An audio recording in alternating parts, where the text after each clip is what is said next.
Hey folks, how are you? Sports Degenerate here with your Fantasy Sports Weather Report. And before we talk about the ripple effect of the Randy Moss trade to the Minnesota Vikings, let's talk a little bit about Brett Favre and the hot water he's in over sending sexy texts. That's called sexting, and we're going to send a quick message to Brett here. Brett, please behave yourself. Send. Yeah. Tell you what, this is bad news for Brett Favre, but the good news for Brett Favre is picking up Randy Moss. Having Randy Moss on your staff can only help your fantasy value. He's a sure-handed receiver, as we all know, and this could increase Favre's fantasy value anywhere from 6 to 10 points a game. Now, for Randy Moss owners, it's probably not going to help or hurt Moss that much, but it is always good when you have Tom Brady throwing to you.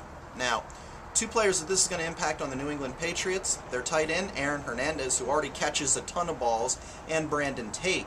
A lot of people have picked up Brandon Tate in hopes that he's really going to turn into something special. I think the jury's still out on that. I would save that roster space. If you have Aaron Hernandez, he's probably going to start finding the end zone, so that's great news.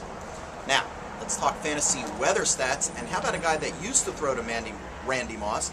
That would be KC quarterback Matt Castle. Now, Castle is coming off a bye week, but before that bye week, he had a 3-touchdown, 250-yard performance at home in KC against the visiting San Francisco 49ers. Sadly, I would not look for a repeat of those numbers because the weather stats say Castle just doesn't play that well in the dome. As a matter of fact, Castle averages 163.6 yards per game in his career, but when you put him in a dome, he averages only about 100 yards a game. That's a serious drop-off. I would look for him to have real problems in the dome this weekend, as the weather stats say.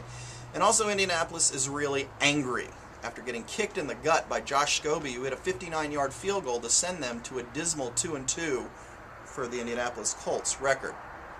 Now, talking about a little good news, how about LeSean McCoy? I think McCoy owners have dodged the injury bug for this weekend. He practiced fully on Friday. Although he's in a little bit of pain, he's going to get a heavy workload as Kevin Kolb takes over for the quarterback of the Philadelphia Eagles.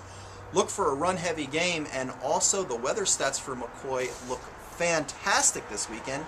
See, he kind of likes the warmer weather. It's going to be 74 degrees in Candlestick. Now, McCoy averages 39.8 rushing yards per game, but when the temps hit the mid-70s, he averages 64 yards per game. That's more than a 24-yard improvement. Start him with confidence this weekend. Well, thanks for joining us this week on our Fantasy Sports Weather Report. And join us next time, because you never know when I could be replaced by some very racy texts.